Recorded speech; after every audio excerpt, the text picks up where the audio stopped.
And best I can tell, Mike, every third cycle is the really bad one. And as best I can tell also, this will be the third cycle that this planet's been going through. Well, we don't know how many tens of thousands of years. That would be simply guesswork. But this appears to be the third cycle, best I can tell.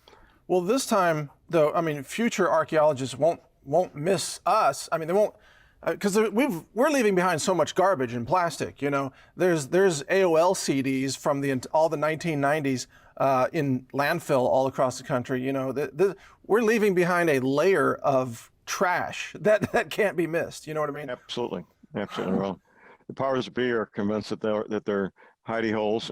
By the way, the government have access to the deep underground military bases. They call them hotels. I have a friend who has access to a space for him and his family. He's not going to go there. He does not trust the engineering. Oh. Any structure, whether it's a two-car garage or Cheyenne Mountain, is built with basic underlying engineering premises. One of those almost always is seismic resistance. Yeah. And the Richter scale, and we'll talk about the Richter scale a little bit because this is important, developed by Charles F. Richter.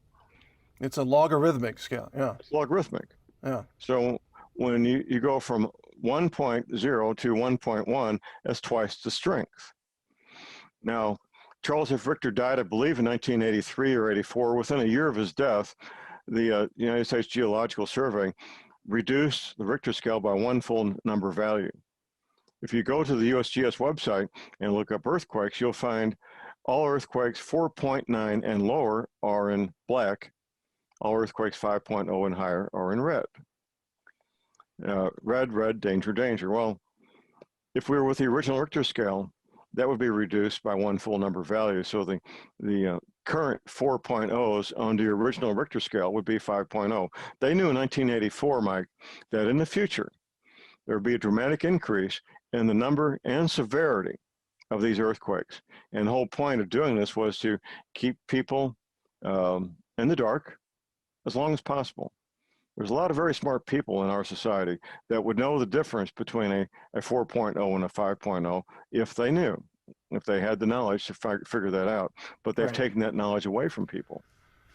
Well, and also, if you look at, mountain ranges are formed in hours That's right. in reality, but they can take millions of years to slowly erode, but they're formed overnight in catastrophic events. And that, mainstream geology doesn't even yet really embrace these ideas. Up until Charles Darwin got so popular and his theories became so widely accepted in the early part of the 19th century, catastrophic change in this planet was accepted by mainstream science as the way things were. And that all changed after Darwinian evolutionary theory became both popular and widely accepted in the scientific community. That a earthworm can become a baby given enough years. But that's obviously not true. Right. Well, I got to ask you then, you live in the Ozarks. Do you have a cave or a hardened structure? I have a hardened structure. Okay. It's not the best, but we hope we don't get hit by any really big rocks. We're about 950 feet above sea level. We have a spring that puts out 1 million gallons a day, which means we also have hydroelectric power 24/7. Wow. That's amazing. It is. It was so big it used to be on a state highway map. 1 million gallons a day? 1 million gallons a day, yes, sir. That is, wow. and we have a lot of springs in Missouri. It's really not even in the top 10 from Missouri. It's probably in the top 50.